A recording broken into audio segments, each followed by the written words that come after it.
buenas noches, doctor. Sí, se ve. Ya. Vamos a empezar a las 7 en punto, estén los que estén, ¿ya? Entonces, continuando la charla que terminó el doctor Arnés de insuficiencia cardíaca, vamos a ver ahora lo que es fiebre reumática.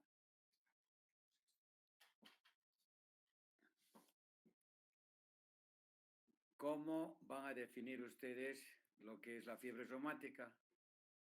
La fiebre reumática es una enfermedad sistémica, inflamatoria y autoinmune.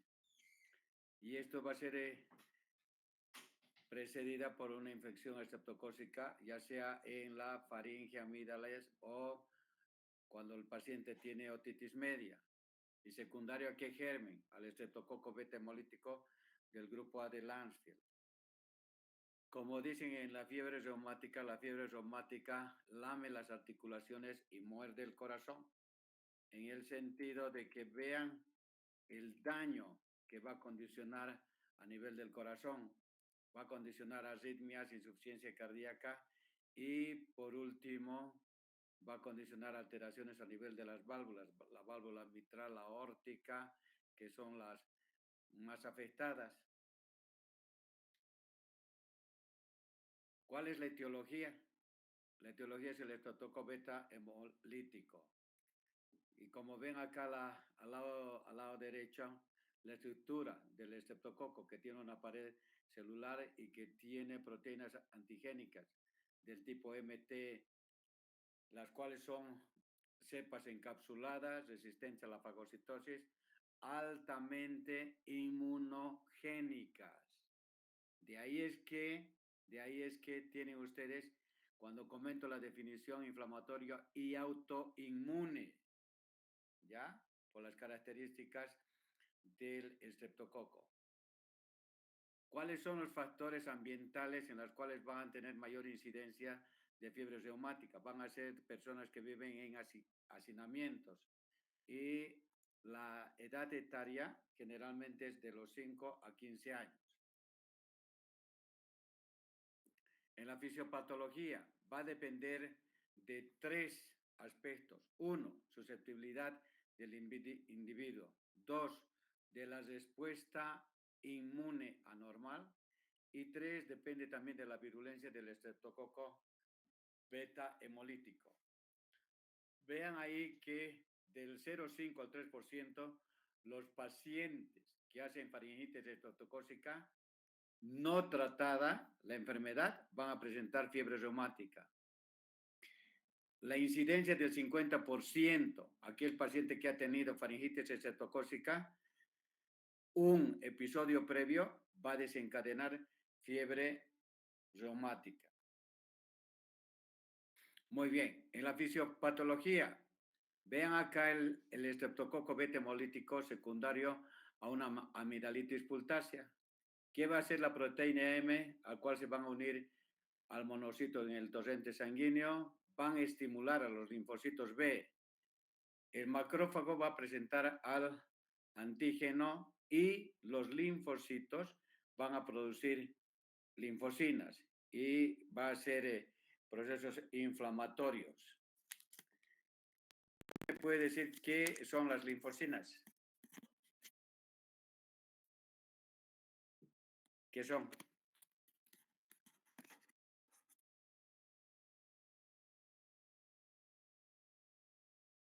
¿Qué son las linfocinas? Son producidas por los linfocitos T, ¿verdad? Las cuales pueden estimular o inhibir la respuesta inmunológica. De ahí es que cuando decíamos la fiebre reumática, en el concepto es un proceso, o sea, inflamatorio, sistémico e inmunológico. En la fisiopatología va a haber 3 fases. Una fase edematosa, una fase granulomatosa y una fase cicatrizal. Y vean, de acuerdo a las fases, lo que va a condicionar. Si es en la primera fase, el paciente va a tener artritis coreocarditis. Si es la fase granulomatosa, el paciente va a presentar nódulos subcutáneos y carditis. Y en la fase ya cicatrizal, entonces va a afectar ya las válvulas. Normalmente después de iniciado el cuadro agudo, las manifestaciones y lesiones valvulares van a ser a los 30 años de la fiebre reumática. ¿Cuáles son los criterios para que ustedes puedan decir este niño tiene fiebre reumática? Los criterios de 1944, descritos por Jones, no se han modificado hasta la fecha y en los cuales tienen criterios mayores y criterios menores. ¿Cuáles son los criterios mayores? Que tenga uno, pancarditis, poliartritis migratoria, corea, nódulos subcutáneos, eritema marginato. ¿Y cuáles son los criterios menores? Que, como dicen, fiebre reumática. ¿Qué tiene que tener el niño? Fiebre, poliartralgias, velocidad de eritrosedimentación elevada, proteína C reactiva elevada. En el electrocardiograma van a tener ustedes aumento del intervalo PR, bloqueo AB de primer grado. Para hacer el diagnóstico de fiebre reumática van a tener ustedes dos criterios mayores o puede ser un criterio y dos criterios menores para hacer el diagnóstico. Lo principal en el campo nuestro, o sea, es cuál es la afección más severa que va a tener, es el problema de la carditis, que afecta, vean acá, la incidencia y el porcentaje de lesiones a nivel de los diferentes órganos. Del 41 al 83%, los pacientes van a tener pancarditis. ¿Qué quiere decir? Pericarditis, miocarditis y endocarditis. Y para hacer el diagnóstico ustedes de que si el paciente tiene pancarditis, van a auscultar soplos orgánicos, van a tener en la radiografía cardiomegalia, inflamación del pericardio, pericarditis, y el niño va a tener datos clínicos de insuficiencia cardíaca. Y esto generalmente van a presentar el 75% de los pacientes la primera semana de la fiebre reumática. ¿Cómo clasifican las carditis? Leve, moderada y severa, de acuerdo a los signos y síntomas que vaya a tener. ¿Cómo van a hacer el diagnóstico? Ustedes obviamente es la clínica, pero tienen estudios complementarios, como ser la radiografía. Si pues tienen insuficiencia cardíaca, van a tener cardiomegalia. En la figura de arriba de la ecocardiografía, si hay cardiomegalia, va a haber dilatación del anillo y va a condicionar insuficiencia mitral. O el paciente puede llegar a edema agudo de pulmón, ¿ya? Y en el electrocardiograma, pues, van a tener bloqueo AB de primer grado. La artritis va a ser que afecta las grandes articulaciones y es el 75% de los pacientes van a llegar a presentar. No es simétrica, ¿ya? Y como dicen, esa artritis va a tener los signos de Celsius, los cuales van a tener dolor, calor, rubor, tumor, y van a condicionar impotencia funcional. Bien es que más o menos dura los pacientes que tienen artritis 2 a 3 semanas y obviamente va a mejorar con los antiinflamatorios y los corticoides. El tercero, la corea de Sydenham. ¿Y qué es? Son movimientos coreoatetóxicos, en la cual va a presentar hipotonía muscular y obviamente, si han visto esto de la corea, los movimientos involuntarios que llega a tener va a afectar la parte afectiva, o sea, la habilidad afectiva del niño. Ahora bien, si ustedes encuentran un niño con estos con antecedentes y viendo que tiene corea de Sydenham, ustedes hacen el diagnóstico de que el niño tiene fiebre reumática. Vean acá los nódulos subcutáneos, más o menos se encuentran en el 5%, son pequeños, asociados con carditis, son móviles, indoloros, duran de 1 a 4 semanas y aparecen en las primeras semanas de la enfermedad.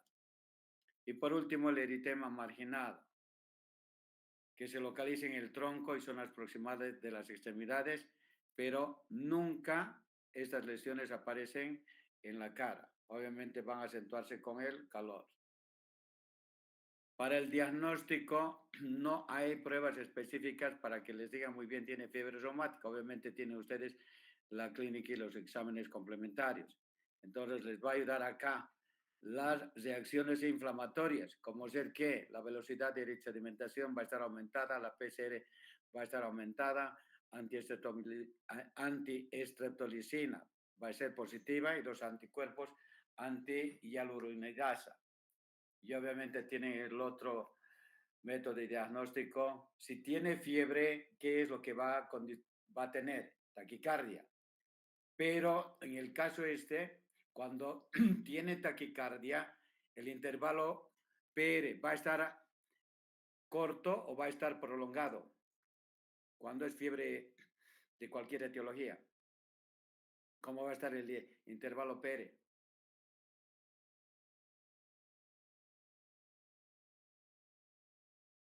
¿Alguien puede responder?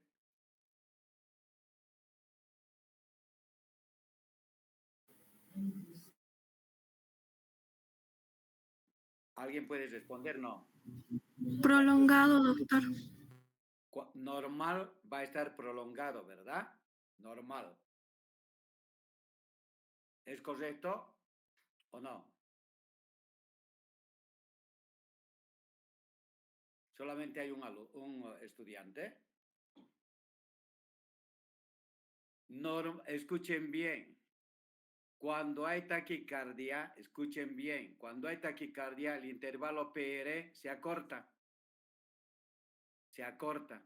En cambio, ustedes pueden hacer el diagnóstico en el niño, en la cual le toman su electrocardiograma y van a ver que tiene 120 latidos por minuto y el intervalo PR va a ser más de 0,20. Entonces, como que dicen ustedes, ¿cómo es esto, verdad? O sea, cuanto más rápida es la frecuencia cardíaca, el intervalo PR es más corto. Cuando la frecuencia cardíaca es más lenta, el intervalo PR se prolonga, o sea, va a tener bloqueo AB de primer grado. ¿Ya? Entonces, por eso es que para ustedes es fácil hacer el diagnóstico de fiebre reumática tomándole solamente el electrocardiograma y vean que tiene bloqueo AB de primer grado. Vean acá el tratamiento en medidas preventivas, prevención primaria, prevención secundaria y prevención terciaria. En el tratamiento, lo que van a utilizar ustedes que son antiinflamatorios. Y vean acá que como son niños, entonces darle acetil salicílico de 50 a 100 miligramos kilogramo peso dividido en 4 tomas. Pero ¿qué es lo que les va a condicionar? Si se ponen a pensar, si tiene 30 kilos, el niño 30 por 100 van a ser ¿cuánto? 3.000 miligramos. ¿Qué quiere decir? Son 6 tabletas de 500 miligramos. ¿Ya? Al comienzo se les administraba como efecto antiinflamatorio a esas dosis. Pero hoy en día, ya después del descubrimiento de los corticoides, entonces la cantidad de ASA ha disminuido. Entonces ustedes combinan ASA con prednisona. Y la prednisona se la van a dar ustedes de 1 a 2 miligramos por kilogramo peso. Obviamente el paciente que tiene fiebre reumática, ¿qué es lo que van a hacer? Que el paciente esté en reposo. Y vean acá, si tiene carditis, no tiene carditis, cuál va a ser el tipo de reposo que van a tener leve, moderado o severo y vean el tiempo en el cual el niño va a estar en reposo. ¿Cómo hacen ustedes la prevención primaria?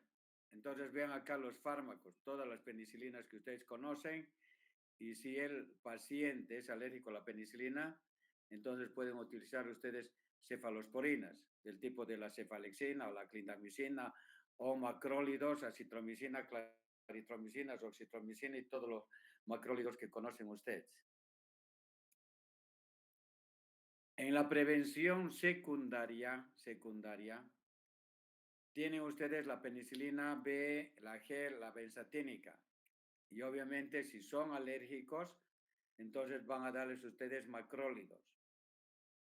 ¿Qué quiere decir en la prevención secundaria? Si el niño ya ha tenido fiebre reumática, ya ha tenido lesión valvular, entonces la prevención secundaria es para evitar de que el niño se complique con endocarditis infecciosa.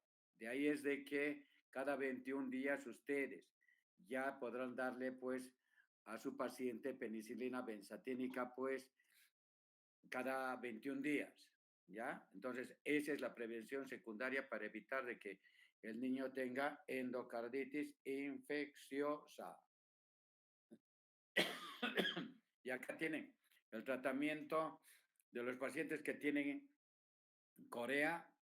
Vean qué es lo que van a hacer: reposo, aloperidol y su antibiótico, ¿verdad? O sea, ya tiene lesionado y entonces para hacer la prevención secundaria, para evitar de que el niño tenga por cualquier proceso infeccioso y desencadene endocarditis infecciosa, entonces tienen que darle cada 21 días, aplicarle la penicilina benzatínica. Si el niño tiene artritis, obviamente el reposo, ASA y antibióticos, obviamente para evitar de que haga endocarditis infecciosa. Como dicen acá, protege tu corazón, porque si no el estreptococo se lame las articulaciones y muerde el corazón. Si tienen alguna pregunta.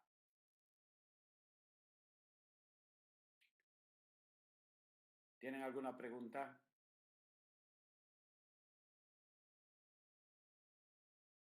¿Tienen alguna pregunta? Perdón.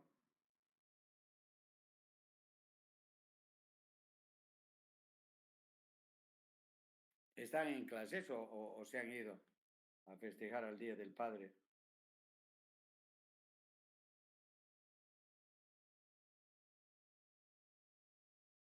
¿Tienen alguna pregunta? Perdón.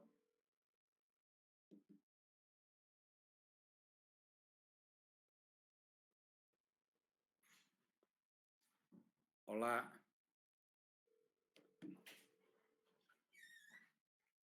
¿Hay alguien en clase? No, ¿o se han ido? Hola, doctor. ¿Alguna duda que tengan? No, doctor. Todo bien. ¿Cómo que nada? Vamos a ver ahora valvulopatía, van a ver valvulopatía mitral, ¿ya? Todo esto lo van a tener ustedes. Acá obviamente están grabando ustedes, ¿no?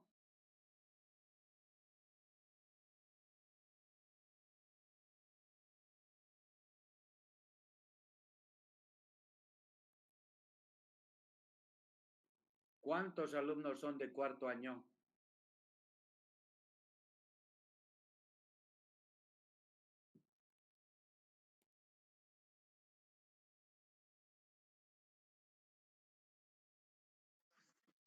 ¿Cuántos alumnos son de cuarto?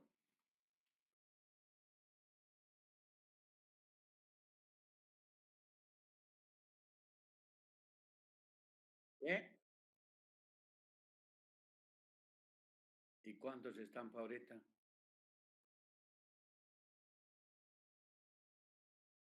¿De 335?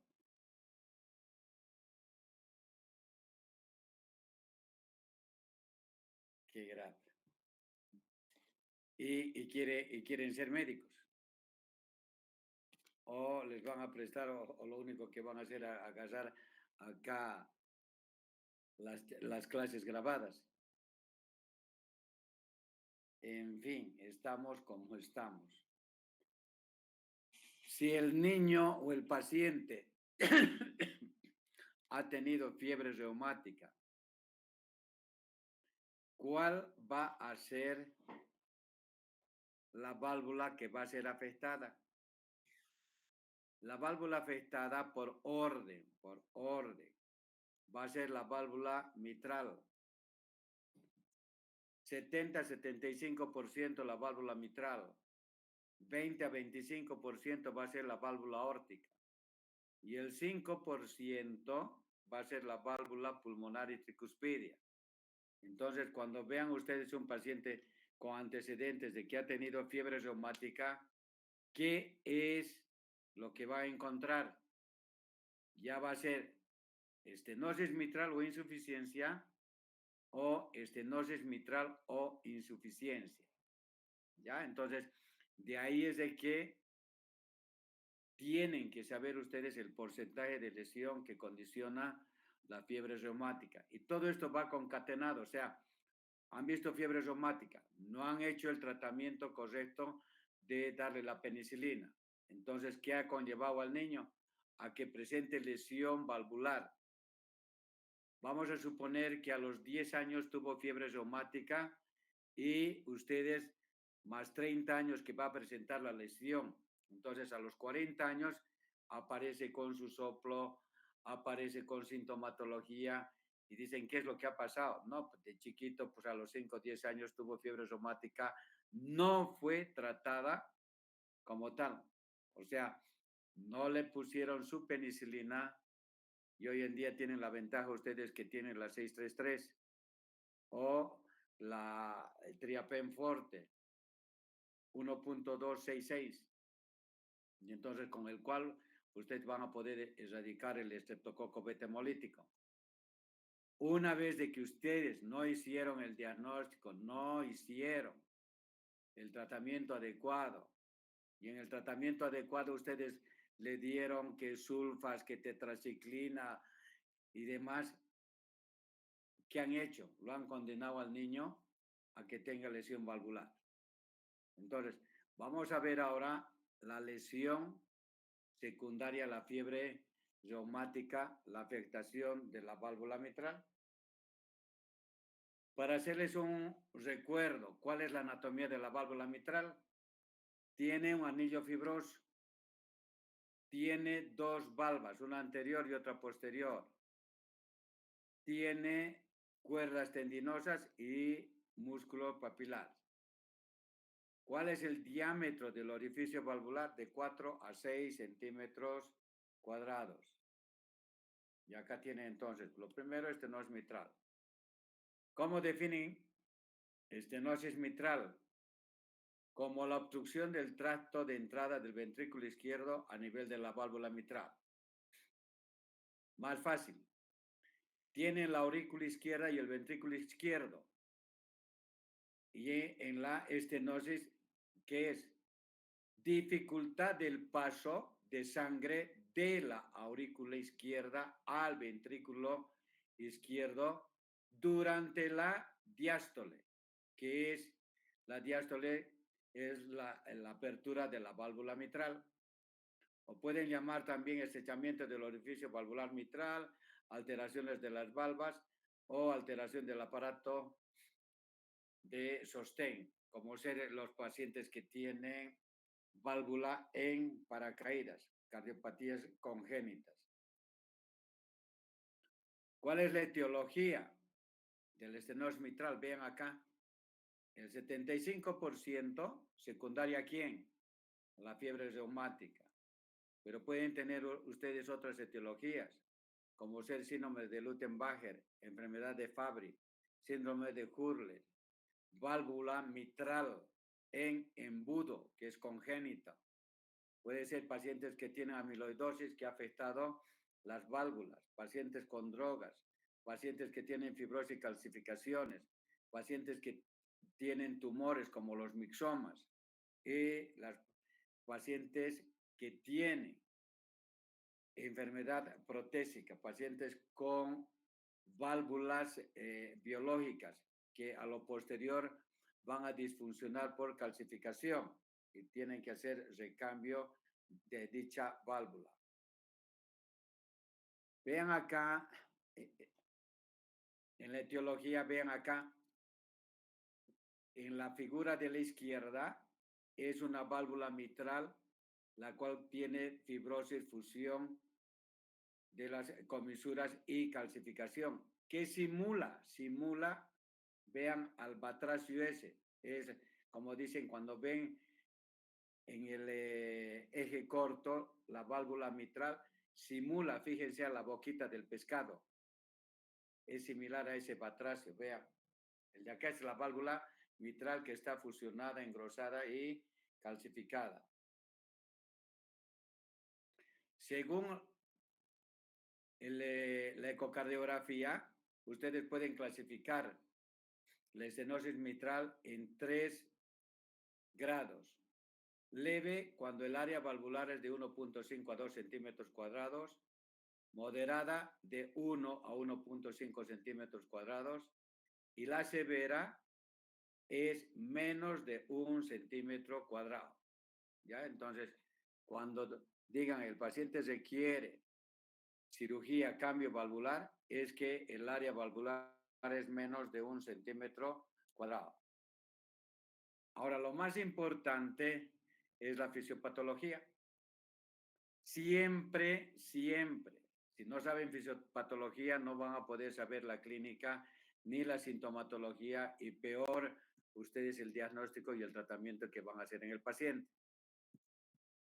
En la estenosis mitral, ¿qué hay? Va a haber un aumento del gradiente auriculoventricular.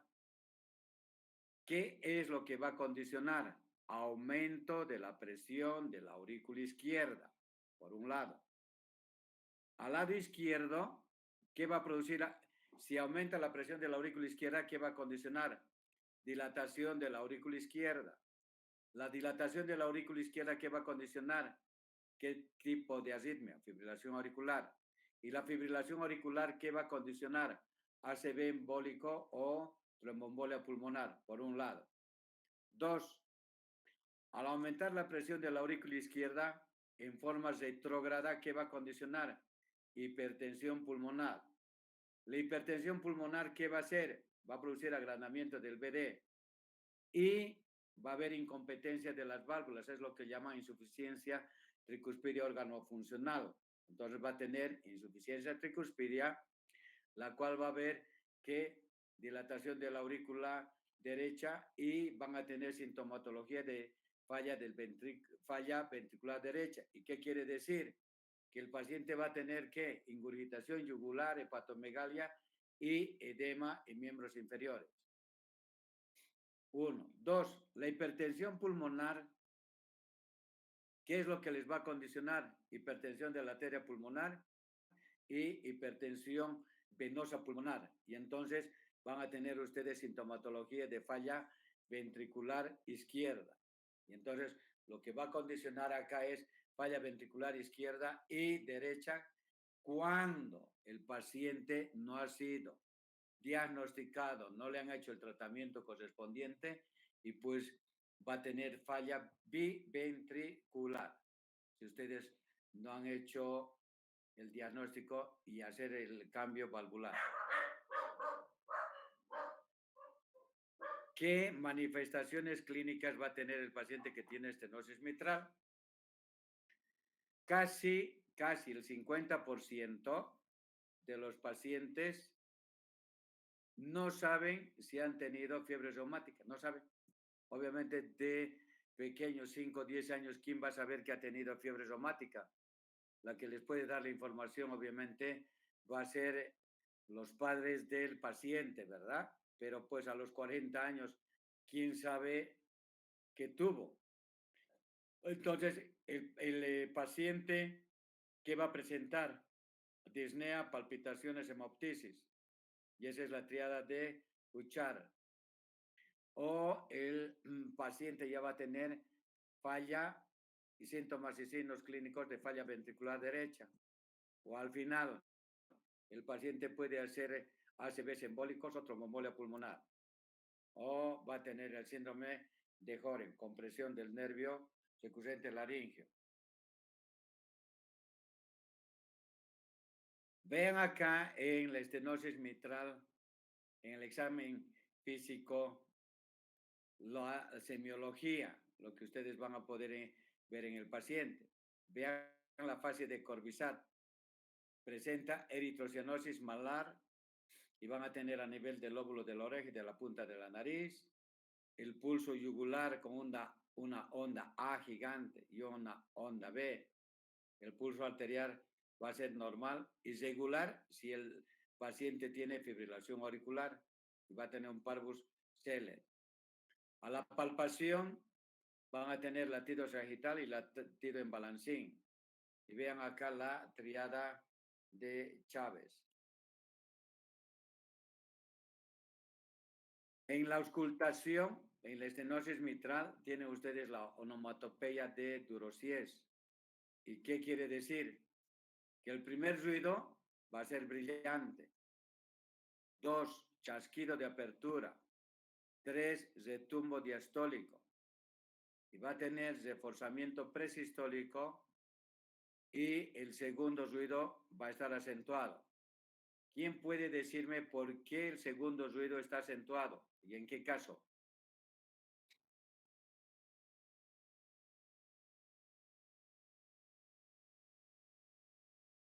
¿Qué es el segundo ruido?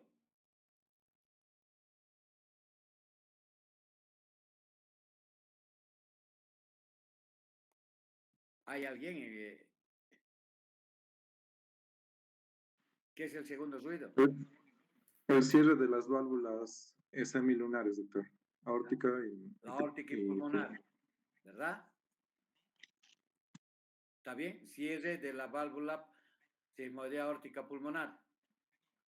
Sí, Si doctor. les estoy diciendo el segundo ruido está acentuado, ¿qué quiere decir?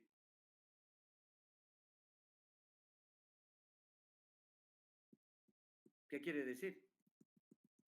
Que las válvulas no se cesaron adecuadamente. No. ¿Qué hemos comentado? ¿No ve que tiene hipertensión de la arteria pulmonar? ¿Ve? Hemos comentado. Entonces el segundo ruido va a estar aumentado, segundo ruido pulmonar aumentado por la hipertensión de la arteria pulmonar. Así de sencillo. Si tiene hipertensión de la arteria, o sea, hipertensión arterial sistémica, ¿cuál va a estar aumentado? ¿El aórtico o el pulmonar? Aórtico. Ya, entonces, acá es correlación, ¿verdad? Entonces, si tiene compromiso de hipertensión pulmonar, ¿cuál va a estar aumentado? Segundo ruido pulmonar por la hipertensión pulmonar, pues, ¿ya? Muy bien. En el examen físico, ¿qué pueden encontrar ustedes? Soplo sistólico o insuficiencia tricuspidia. Esto es en forma retrógrada. Y tienen el soplo de Graham-Still. Y el soplo de Graham-Still no es nada más que por la hipertensión pulmonar, dilatación de la arteria pulmonar, va a condicionar que tenga insuficiencia pulmonar. Y obviamente, como tiene hipertrofia del ventrículo derecho, tiene el latido apical prominente y con desplazamiento. En la radiografía de tórax van a ver el cuarto arco izquierdo. Tienen el de arriba el aórtico medio pulmonar y la orejuela de la aurícula izquierda y el ventrículo izquierdo, ¿ya? O crecimiento de la aurícula derecha. En el electrocardiograma, si se fijan en B1, la onda P es más negativa que positiva. Y es un dato de que tiene crecimiento de la aurícula izquierda, obviamente por la estenosis mitral. Y acá se ve más clarito en B1. ¿La onda P es más positiva o es más negativa? En B1. Negativa. Más negativa. Entonces, con el electrocardiograma ustedes dicen que tiene crecimiento de la aurícula izquierda. Y acá tienen el paciente que tiene estenosis mitral. Vean acá el electrocardiograma, que lo que tiene se llama fibrilación auricular. Los intervalos RR son irregulares. No hay onda P. ¿Ya? Los complejos QRS son de diferentes tamaños. Y si se fijan acá, hay las ondas F chiquitas. Ahora bien, la fibrilación auricular como etiología, aparte de la estenosis mitral o de la insuficiencia mitral, ustedes pueden encontrar la fibrilación auricular en pacientes que tienen miocardiopatía dilatada, hipertensión arterial, hipertiroidismo, pacientes que hacen tromboembolia pulmonar, pacientes que tienen vías anómalas, Wolff-Parkinson-White, o pacientes que hacen infarto de la aurícula derecha. Van a encontrar ustedes en todos estos tipos de patología la fibrilación auricular. ¿Cuál es el método diagnóstico que van a pedir ustedes a su paciente si ya tienen la clínica? Entonces, el estudio que van a pedir es la ecocardiografía Doppler a color, y en la cual ustedes van a poder ver cómo está la válvula mitral, si hay fusión de comisuras, si hay apertura en domo, si hay pérdida de los movimientos de la válvula posterior. Y en la ecocardiografía, ustedes van a poder cuantificar el área valvular. ¿Y esto para qué? Pueden hacerlo por planimetría o el tiempo de mi presión, en el sentido de que pues van a hacer un score y van a ver ustedes la indicación, si pueden hacer ustedes la valvuloplastía de la válvula mitral, o el paciente va a ser sometido a cirugía para implante de prótesis biológica o implante de prótesis mecánica. Y vean acá tan bonito en la ecocardiografía, en la parte inferior, vean la aurícula izquierda tan grande que tiene, y obviamente es por la estenosis mitral. Y vean la válvula mitral cómo se ve calcificada y engrosada. Entonces tienen el diagnóstico por ecocardiografía que la estenosis mitral es secundaria a cardiopatía reumática. Y esto es con Doppler y calcular el tiempo de hemipresión. Una vez que han hecho el diagnóstico, obviamente viene después el tratamiento. Y el tratamiento médico, ¿cuál es el objetivo? Uno, disminuir la presión en la aurícula izquierda y la arteria pulmonar. Y obviamente a todo paciente que tiene insuficiencia cardíaca, ¿qué le van a dar? Dieta hiposódica, ¿no? Dos, para disminuir la precarga, ¿qué le van a dar? Diuréticos o vasodilatadores venosos o vasodilatadores mixtos. Dos, ¿qué tienen que mejorar? El volumen sistólico del ventrículo izquierdo. ¿Y qué es lo que quiere decir? Prolongar la diástole para el mejor llenamiento del ventrículo izquierdo. Y entonces, ¿qué es lo que les van a dar ustedes al paciente que tiene estenosis mitral y es joven? ¿Cuál es el medicamento de elección? Los beta bloqueantes, todos los que conocen ustedes. Si tiene FA, pueden darle beta bloqueantes digitálicos, bloqueantes de los canales de calcio o la miodarona. La pregunta para ustedes, porque ya han visto farmacología, ¿cuándo no le van a dar los bloqueantes de los canales de calcio? ¿Cuándo? Acá en la estenosis mitral.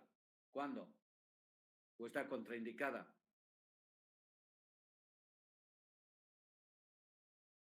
En caso de insuficiencia, podría ser. Insuficiencia cardíaca, correcto. ¿Por qué? Porque los calcioantagonistas tienen un efecto. ¿Qué efecto tiene? Inotrópico negativo. ¿Ya? Entonces, por eso está contraindicado. Pacientes que tienen insuficiencia cardíaca no le van a dar los calcioantagonistas. Muy bien. En la estenosis mitral, obviamente el paciente va a tener fibrilación auricular y, como hemos comentado, el paciente tiene que estar medicado ¿con qué? Con anticoagulaciones. ¿Cuáles son los que conocen ustedes? La warfarina. Y pues de hace más o menos 20 años tienen ustedes los nuevos anticoagulantes orales, como Rivaroxaban, Apixaban, Dabigatran y todos los nuevos anticoagulantes orales que pueden dar ustedes en el paciente con fibrilación auricular. Ahora bien, el paciente que tiene lesión valvular, entonces no se olviden de darles su antibioticoterapia, o sea, su penicilina cada 21 días, ¿verdad? ¿Qué le van a dar? Anticoagulantes para la prevención de eventos cerebrales. O no tienen que dejar de aplicarle su penicilina benzatínica para evitar de que el paciente tenga que endocarditis infecciosa. ¿Cuál es el tratamiento? Ese es el tratamiento médico. El tratamiento intervencionista lo van a hacer cuando el paciente tenga clase funcional 2, cuando se deteriore su clase funcional vaya a ser 2 a 3, hipertensión pulmonar o cuando el paciente ha hecho embolias. Entonces, tienen alternativas para el tratamiento intervencionista. Pueden hacer ustedes valvuloplastía con balón de Inhoe, un solo balón o doble balón, o pueden hacer la comisurotomía quirúrgica, ¿ya? Entonces, tienen las dos alternativas. Y vean acá el tratamiento valvuloplastía con balón de Inhoe. A través de atrioseptostomía, en la diapositiva de abajo, hacen a través del catéter de Zaiskin, perforan el septum interatrial y vean el catéter y van a insuflar el balón de Inhoe, el cual va a permitir dilatación de la válvula mitral, ¿ya? Pero eso, para eso es los scores durante la ecocardiografía. El de acá van a poder mirar, como son 5, 6 minutos, toda la secuencia del procedimiento de la valvuloplastía.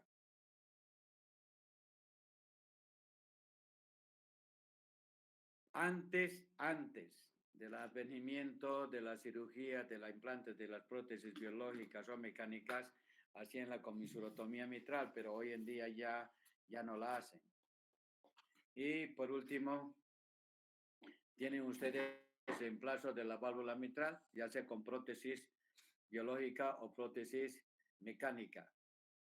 Cuando utilizan ustedes la sustitución de la válvula con prótesis mecánica, escuchen bien, tiene que ser anticoagulado con warfarina, ¿ya?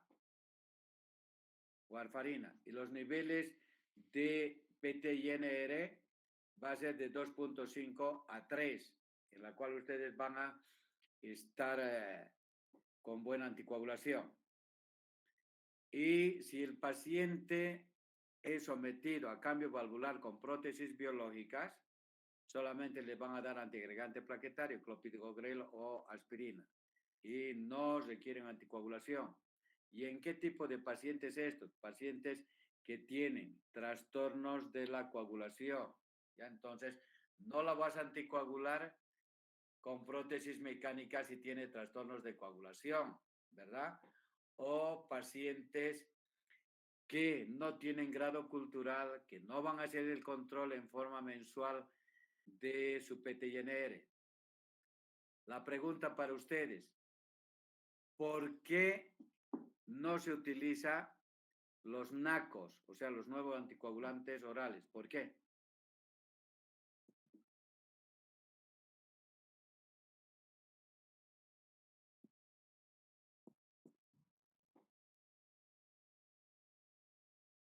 ¿Se han salido?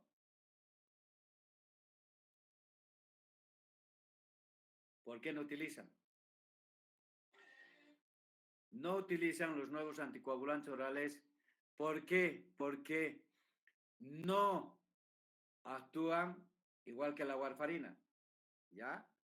Los nuevos anticoagulantes orales actúan a nivel del 10 activado, o sea que no van a tener una relación si con media tableta o una tableta va a estar anticoagulado. O sea, no sirve, escuchen bien, la utilización de los nuevos anticoagulantes orales para el control de pacientes que tienen prótesis, independientemente de la localización, sea aórtica, mitral, tricuspidio, pulmonar, ¿ya? Porque no tienes cuál fuera la dosificación. ¿Por qué? Porque no actúa igual que la warfarina. La warfarina actúa sobre los factores 2, 7, 9 y 10. En cambio, los nuevos anticoagulantes actúan sobre el factor 10 activado. Entonces, no guarda relación uno con el otro. De ahí es que los nuevos anticoagulantes orales no se les da a los pacientes que tienen prótesis. ¿Han entendido? Sí, doctor. ¿Solamente estás tú o hay otros más? Porque no escucho yo a nadie hoy. Parece como si estuvieran ausentes.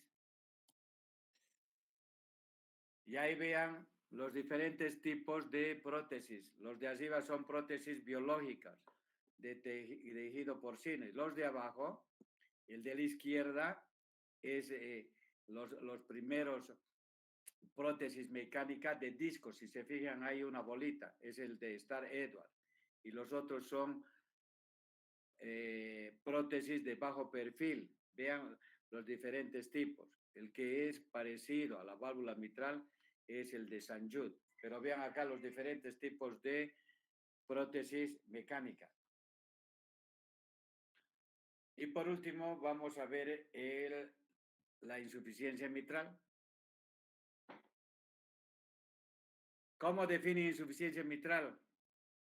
Como el flujo que va en sentido retrógrado. ¿De dónde? Del ventrículo izquierdo a la aurícula izquierda. ¿En qué fase del ciclo? Durante la sístole. Y esto es secundario a una alteración de la válvula mitral. 1. O es la dificultad del cierre de la válvula mitral. O puede ser secundaria a un paciente que tiene como etiología prolapso de la válvula mitral. ¿Cómo clasifican ustedes la etiología de la insuficiencia mitral? La van a clasificar en dos tipos. Uno, de acuerdo al tipo de disfunción, y dos, de acuerdo a su duración.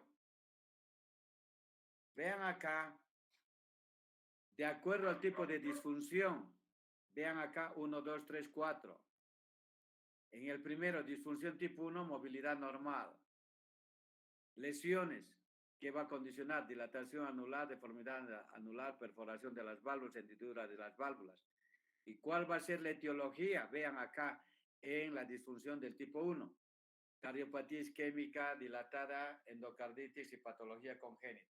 Y vayan viendo tan bonito acá, bien sintetizado, cuál es la disfunción, cómo vas a ver la vista auricular, cuáles van a ser las lesiones y cuáles van a ser las etiologías. Vean la 1, la 2, la 3A. Y en cuanto a la duración, pueden ser agudas y crónicas de la insuficiencia mitral. Si son agudas, ¿cuáles van a ser? Infarto agudo de miocardio, secundario a qué? Ruptura del músculo papilar, secundario a qué? Endocarditis. La figura que ven arriba, todos son esas las vegetaciones. Puede ser secundaria endocarditis, puede ser traumática, puede ser prolapso de la válvula mitral, secundaria ruptura de cuerdas tendinosas. Lo que pasa en pacientes con infarto anteroseptal, se desprende el músculo papilar que se inserta en el septum y va a condicionar insuficiencia mitral severa y el paciente se muere por edema agudo de pulmón. ¿Cuál es la etiología de la insuficiencia mitral crónica? Puede ser prolapso valvular, prolapso, como lo que pasa en el síndrome de Barlow. El síndrome de Barlow no es nada más que prolapso valvular y que va a condicionar ¿qué? Insuficiencia mitral. Puede ser secundaria las crónicas a calcificación anular mitral, igual, doble lesión mitral, estenosis e insuficiencia. Puede ser funcional, como pasa en todas las cardiomiopatías dilatadas. Pueden tener insuficiencia mitral crónica en carditis reumática. Puede ser isquémica, secundaria disfunción del músculo papilar. Según la clasificación de la insuficiencia mitral, por ecocardiografía puede clasificarse en 3 grados. 1, leve, Cuando el flujo regurgitante llega al tercio de la aurícula izquierda.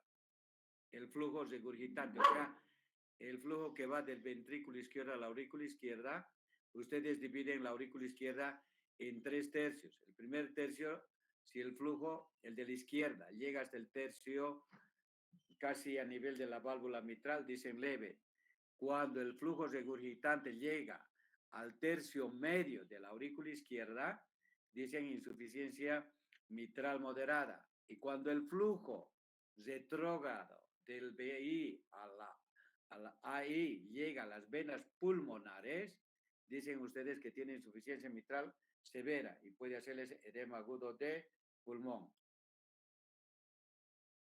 Nuevamente, como en toda patología, tienen que saber la fisiopatología. Cuando la válvula no es competente, el orificio mitral va a ser insuficiente. ¿Qué va a condicionar? O sea, va a haber impedancia al vaciamiento ventricular. Y va a producir ¿qué? Flujo retrógrado del ventrículo izquierdo. ¿Hacia dónde? Hacia la aurícula izquierda, ¿no? La cual ¿qué va a condicionar?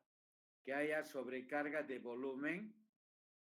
Si está yendo del ventrículo izquierdo a la aurícula izquierda, ¿qué va a sobrecargarse? Volumen a la aurícula izquierda. Y en el próximo contracción, mayor volumen.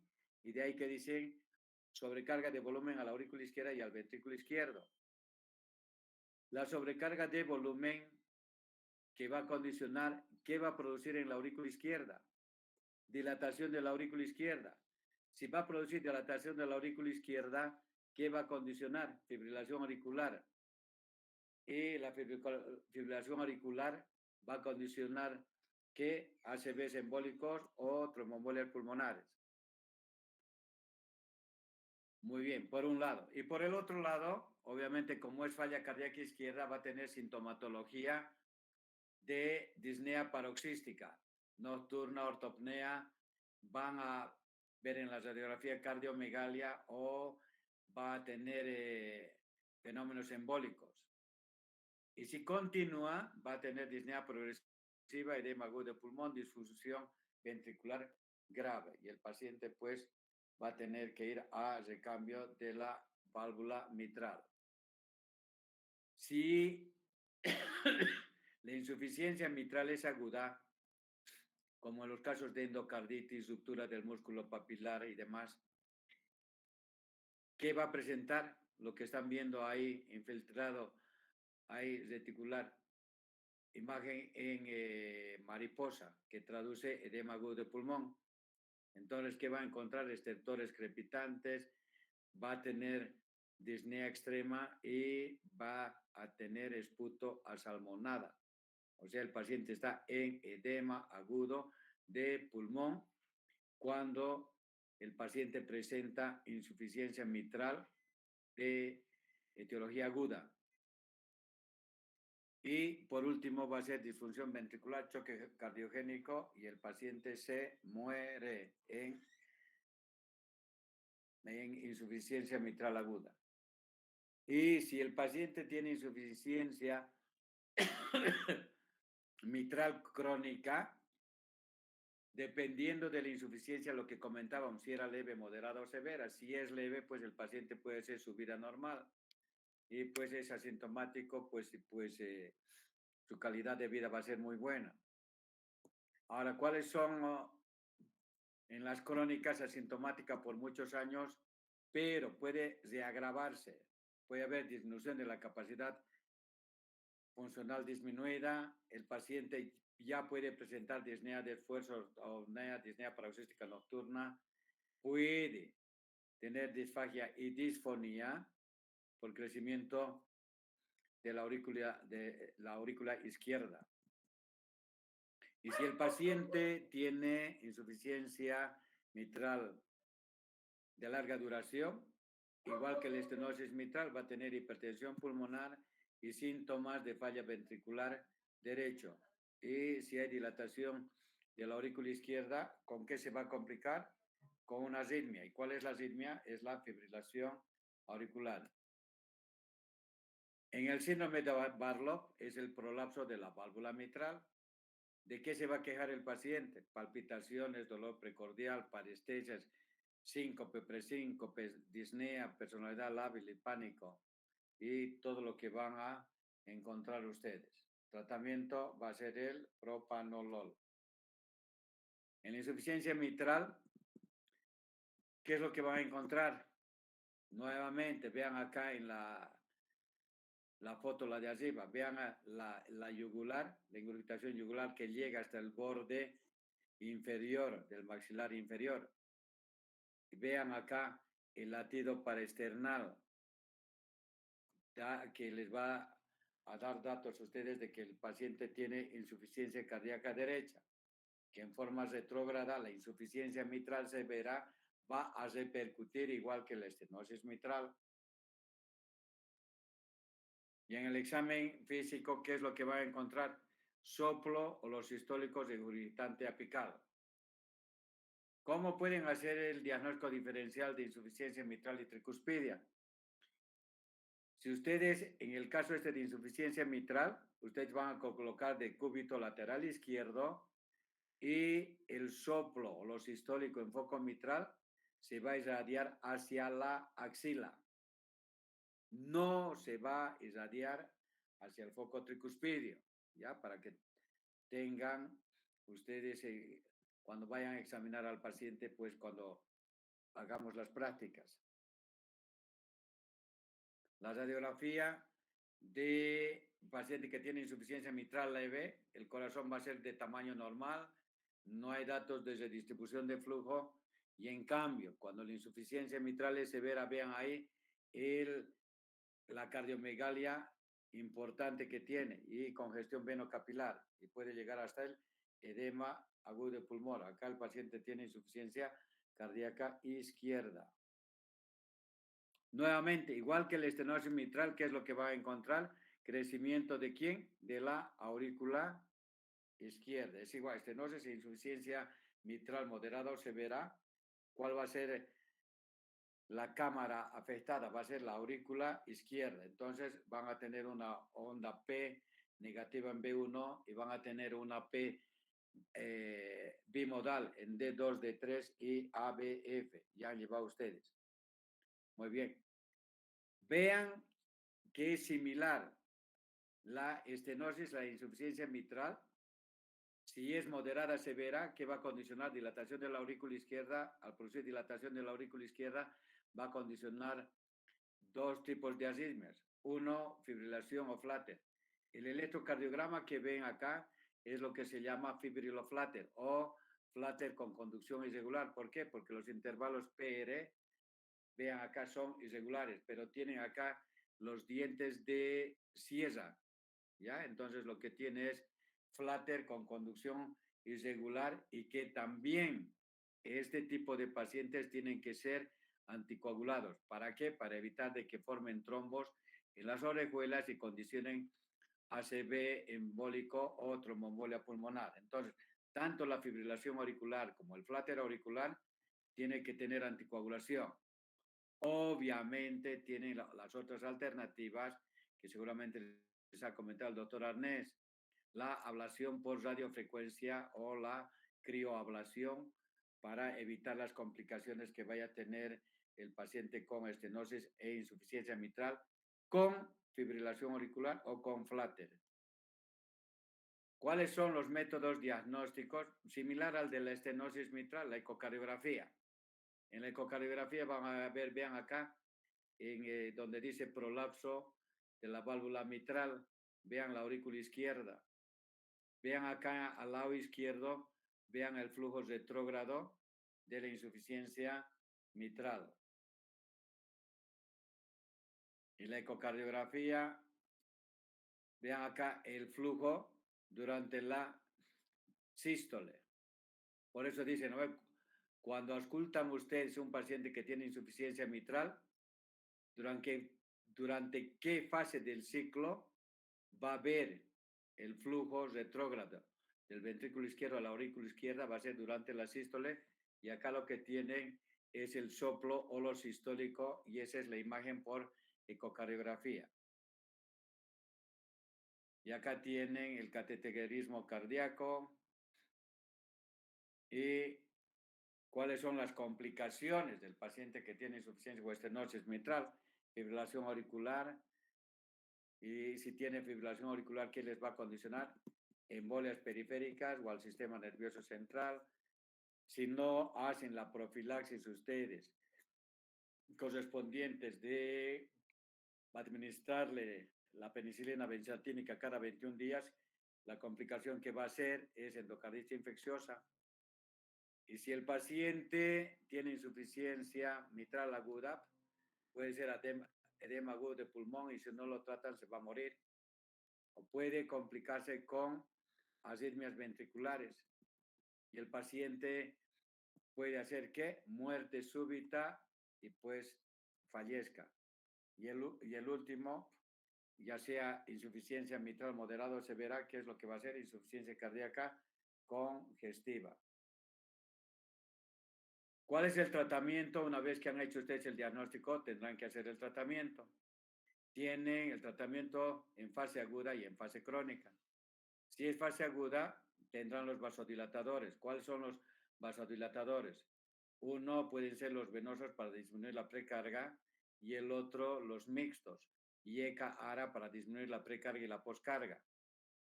¿Ya? Entonces, y el paciente, si es aguda, el tratamiento es percutáneo, el paciente va a estar en shock, en edema agudo de pulmón, y lo único que les queda a ustedes es colocarle una bomba de contrapulsación aórtica. Y si no tienen esto, el paciente se les va a morir. 2.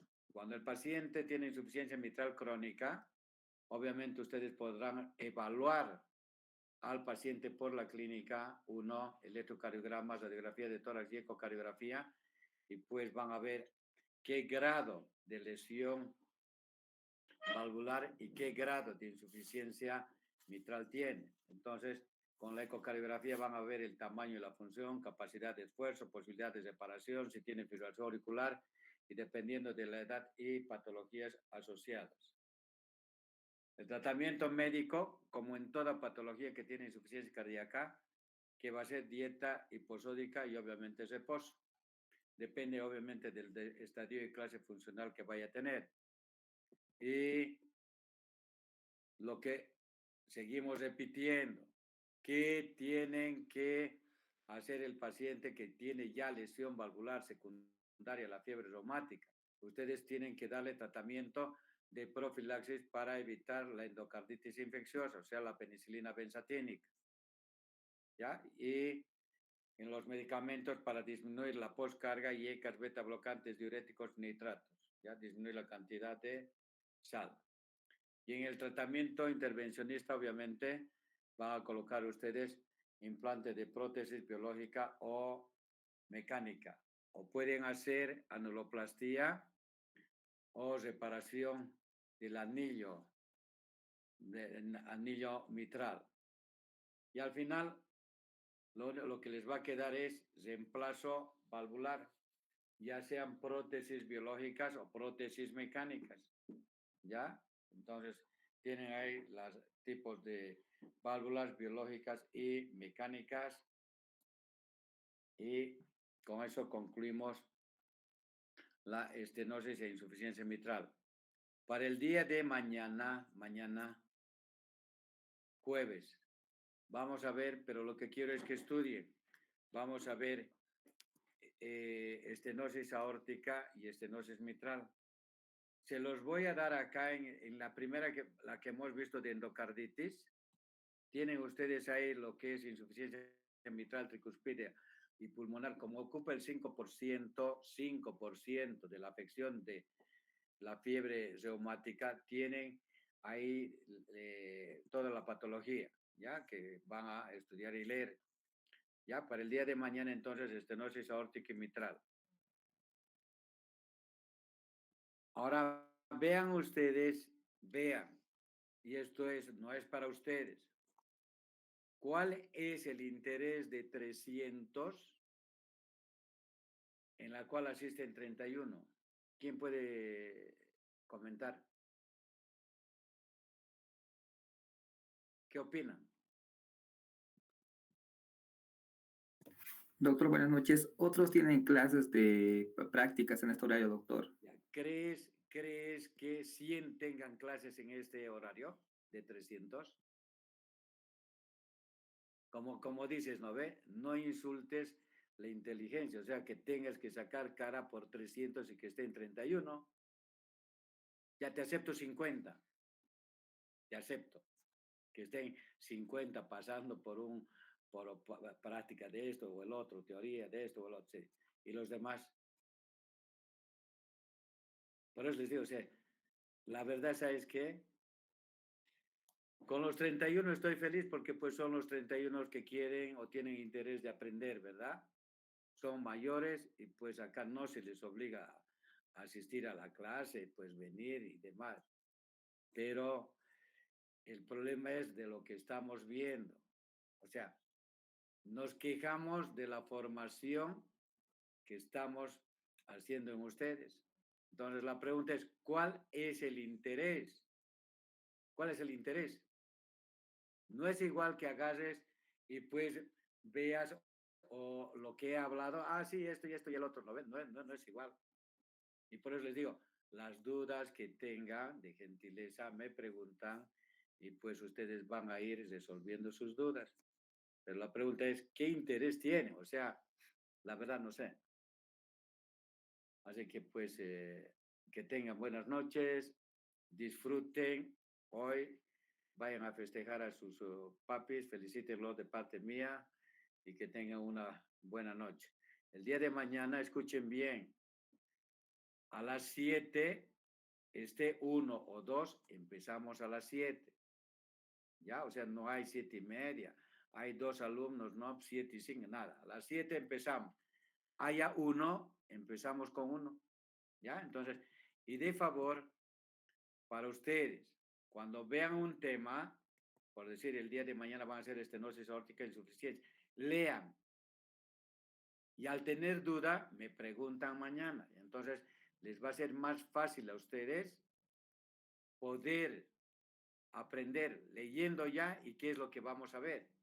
Entonces, es más fácil ya asimilación del tema. ¿Ya? Que tengan buenas noches y nos vemos mañana. Gracias, doctor. Hasta luego. Si tienen Hasta alguna luego, doctor.